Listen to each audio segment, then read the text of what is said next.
Welcome back to my YouTube channel. Kung bago ka pa lang sa channel ko, huwag mong kalimutang mag-subscribe. Click mo na rin ang notification bell para updated ka sa mga susunod ko pang i-upload. So dito sa aking YouTube, nag-upload ako ng mga tutorial video at mga product reviews. Kung gusto mo ng ganong topic, ay pwede ka bumisita sa aking YouTube channel. Siyempre, don't forget to subscribe, like, and share ng aking mga videos. Paano ba palitan yung background mo sa video mo sa TikTok? Kung interesado ka, tapusin mo ang video na to kasi mixi lang naman. So, by the way, ito ang aking TikTok. Pa-follow me. Yeah. Ito yung example ko sa inyo. Itong nasa drop. So, click lang natin. And then, makikita nyo dito yung aking background ay kawayan. Tapos, meron pa siyang tuwalyang nakasabit. So, gagawin natin aesthetic yung background ko. So, paano nga ba? So, syempre, ang pipindutin nyo dyan itong nasa taas ay ang tinuturo ko. Pag click nyo yan, ito naman ang pipindutin nyo.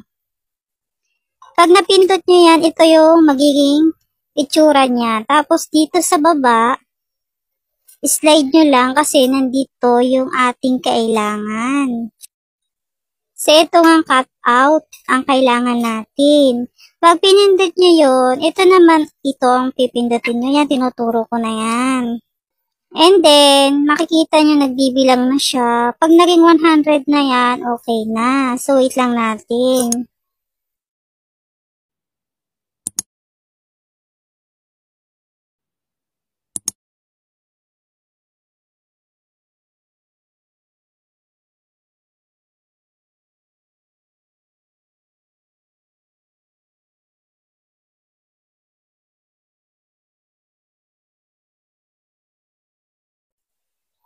At pag okay na nga, wala na siyang background, punta po kayo dito sa baba, pindutin nyo yung check. Tapos, ito namang background ang pipindutin natin.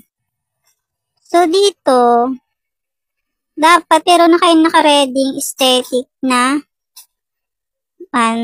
picture. So, saan ko ba nakukuha yung mga ganyan? So, papakilala ko sa inyo si CC. So, i-download nyo si CC sa Play Store para makapag-download kayo ng aesthetic background. Libre lang yun, walang bayad. Ganan lang yan, itatype mo lang yung gusto mong itype dyan kay CC at lalabas na yung mga picture na gusto mo. Tapos, pipindutin mo lang yung mga picture na gusto mo. Pwede mo siyang isa-isahin para makita mo kung alin yung gusto mo dyan. Tapos, pindutin mo lang yung arrow sa baba para ma-save mo. At pag nakapili ka na, pwede mo siyang i-adjust na ganyan, paliitin at palakihin, depende sa'yo.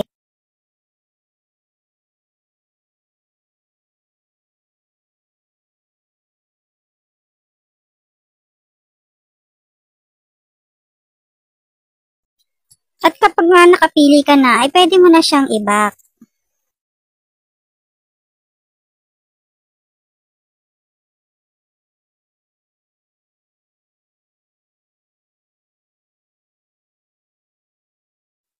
Pero kung halimbawa gusto mo pang palitan, nandito lang yun sa taas. Pangalawa sa taas yung pipindutin para makapag-palit ka ulit ng background. Pipindutin mo yung pangalawa sa taas.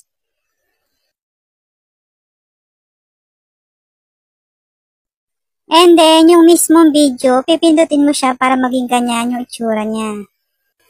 Tapos, nasa baba yung background. Pindutin mo lang at pumili ka ng background na gusto mo.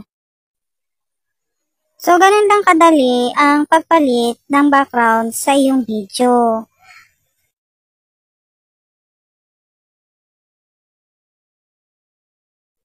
So, ayan na nga yung naging resulta at idadrop ko nga muna ito kasi meron pa akong gagawin dyan.